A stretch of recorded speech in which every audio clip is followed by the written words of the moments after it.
This is the greatest financial experiment in human history, and most people don't even realize they're living inside of it. Global debt, public, private, household, corporate, has exploded to levels no civilization has ever carried before. Today, governments borrow trillions as if it were nothing. Central banks print money with keystrokes. Families take out 30-year mortgages as casually as buying groceries. And yet, we still talk as if debt were something normal, harmless, and permanent. The truth is more unsettling. Debt has always ancient debt been a tool of power, a weapon of control, and a ticking time bomb waiting for the right spark. The real question is not if the current mountain of global debt will cause a crisis, but when, and who will pay the price when the system resets. To understand how we got here, we need to go back to the roots of debt itself. Debt is as old as civilization. The first clay tablets in Mesopotamia, thousands of years before Christ, were not poetry or philosophy, but ledgers, records of who owed whom, how much grain, how many cattle. In early societies, debt was not just an economic tool, it was sacred. Priests and kings oversaw debts, enforced them, and sometimes forgave them in sweeping jubilees, when obligations were erased to keep the social order from collapsing. Imagine that for a moment, the very idea that the survival of society required hitting a reset button on the financial system. Debt was power, but too much. Debt was a danger. Ancient rulers understood what modern leaders pretend to forget, that you cannot enslave an entire population with obligations forever. At some point, the system cracks. Fast forward to the Renaissance, and the rise of banking families like the Medici and Florence. Debt had evolved from grain and cattle to gold and credit. Kings and popes borrowed enormous sums to wage wars, build cathedrals, and fund empires, but debt always carried risk. Spain, flush with silver from the New World, declared bankruptcy 4 times in the 16th century because the crown borrowed beyond its means. That is the first lesson. Even empires stuffed with gold can drown in debt when ambition outpaces reality. Debt was no longer just personal. It was geopolitical.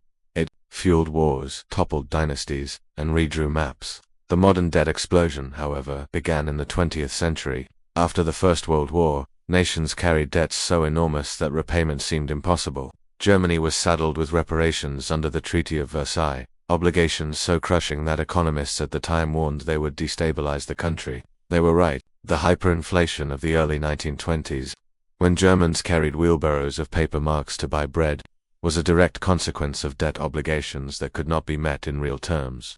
That disaster left scars deep enough to shape the politics that led to the Second World War. Debt was not just an accounting problem, it was the fuel of chaos. Then came 1944 and the Bretton Woods Conference. This was the moment the financial system of the modern world was engineered. The United States, holding 2/3 of the world's gold at the end of the war, set the rules.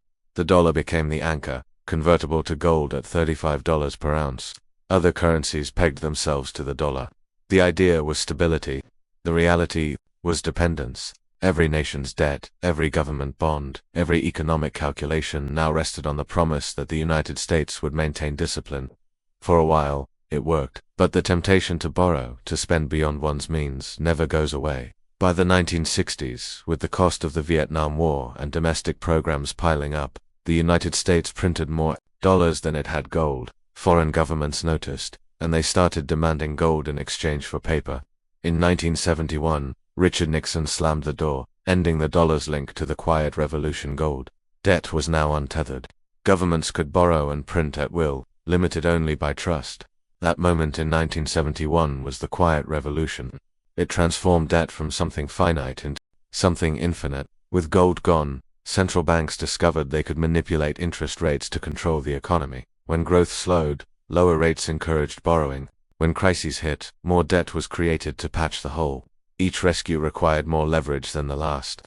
The 1980s saw massive expansions of public debt under leaders like Ronald Reagan and Margaret Thatcher, justified as necessary for defense or economic reform. Developing countries borrowed heavily from Western banks, triggering the Latin American debt crisis when they could not repay. The pattern was set. Use debt to chase prosperity, then drown when the tide recedes. The 2008 financial crisis was not, as many believe, simply about housing. It was about debt. Layered upon debt, a pyramid of leverage so vast that when a single corner crumbled, the whole structure shook. Mortgages were packaged into securities, sold to investors, insured with derivatives, and amplified by leverage ratios of 30 to 1. The collapse destroyed banks, wiped out pensions, and forced governments to intervene with trillions in bailouts. Here was the bitter irony. Those who borrowed recklessly were rescued, while ordinary citizens were left with unemployment, foreclosures, and austerity. Debt was revealed not as a neutral instrument, but as a system rigged to protect the powerful. Since then, the numbers have gone from alarming to surreal. Global debt has tripled in the last 2 decades, reaching more than $300 trillion by 2023. To put that into perspective, that is nearly 4 times the size of the global economy. Governments, corporations, households, all have piled on. Some nations, like Japan, now carry public debt levels over 200% of GDP. The United States adds trillions every year, with barely a debate. Emerging economies borrow in foreign currencies, exposing themselves to sudden collapse when interest rates rise. The debt always ends. Whole system has become a giant balancing act, where stability depends on the illusion that debt can expand forever without consequence. But debt always has consequences. It distorts behavior, it creates bubbles, it shifts wealth, and most importantly, it enslaves future generations. Every dollar borrowed today is a claim on tomorrow's work. And when the numbers grow too large, the repayment becomes impossible. That is why history is filled with defaults, restructurings, inflations, and crises.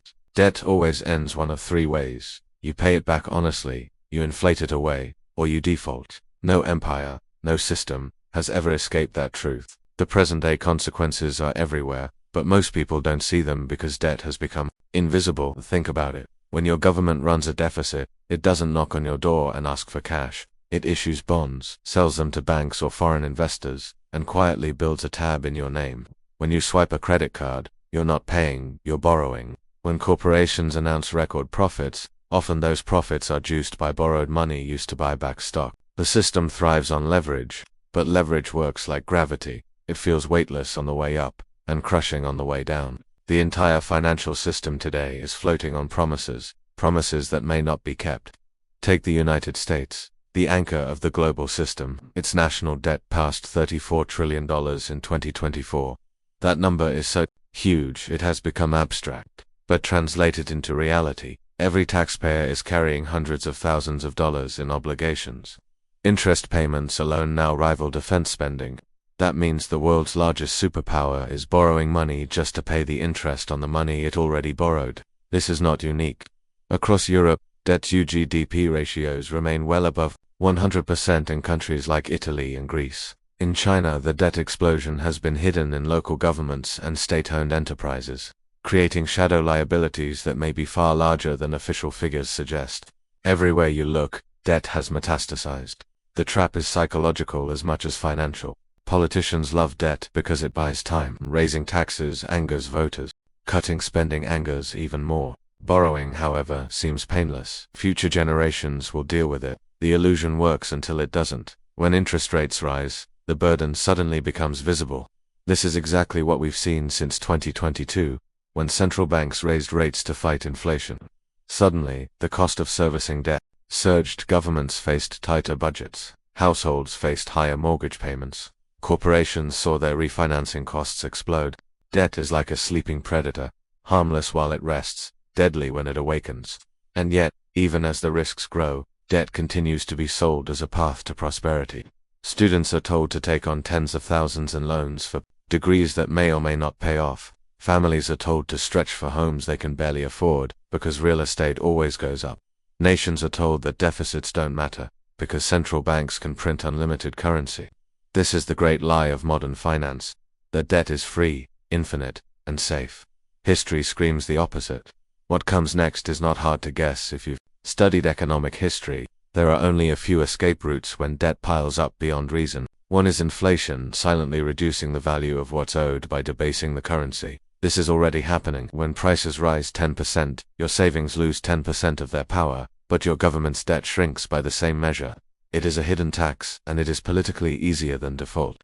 The second route is restructuring, admitting that debt cannot be paid, conclusion, and renegotiating terms. We saw this with Greece during the Eurozone crisis, when bondholders were forced to accept losses. The third route is outright default, refusing to pay at all. History is littered with sovereign defaults, from Argentina to Russia, each time sparking turmoil. None of these options is painless. They are all forms of breaking a promise. So, which way are we headed? The signs point toward inflation as the preferred path. Central banks may posture about fighting it, but debt-laden governments need it. They need the erosion of real value to make their obligations bearable. That means ordinary citizens, you will carry the cost. Your savings, your wages, your future purchasing power will be drained too. Preserve the system. It is the oldest trick in the book, and yet people fall for it again and again. Because inflation creeps. Because the numbers are abstract. Because the system trains us to believe that debt is someone else's problem. But here's the final insight. Debt is not just economics. It is about power. Who lends? Who borrows? Who gets rescued? When things collapse, the financial system is designed so that when debt becomes unbearable, the powerful rarely pay. Banks are bailed out. Corporations restructure. Politicians retire. Ordinary people, meanwhile, lose homes, jobs, and hope. That is why understanding debt is not just financial education, it is survival. If you don't see the trap, you will live inside it without even realizing you're chained. So what should we do? First, strip away the illusions. Understand that debt is not neutral. Every dollar borrowed has consequences. Second, recognize the historical pattern. No empire, no nation, no system has escaped a reckoning with debt. The timelines vary, but the destination is always the same. Third, protect yourself. That doesn't mean panic or burying gold in the backyard. It means building real wealth that isn't entirely at the mercy of paper promises. Assets that hold value across cycles. Knowledge that cuts through the lies. Perspective that keeps you from falling for the same old tricks. Because the system will keep repeating them. This is the lesson of history. Debt builds, leaders deny, crises erupt, and societies reset. The only choice you have is whether you face that cycle blind or awake. If you understand the traps, you can avoid becoming their victim. If you don't, you will pay for mistakes you never made. Global debt is not just a number on a spreadsheet. It is the shadow that looms over our future, and unless we learn, it will crush us the same way. It has crushed every empire before. If this gave you a new perspective, hit subscribe. History has the answers. I'll show you where to look.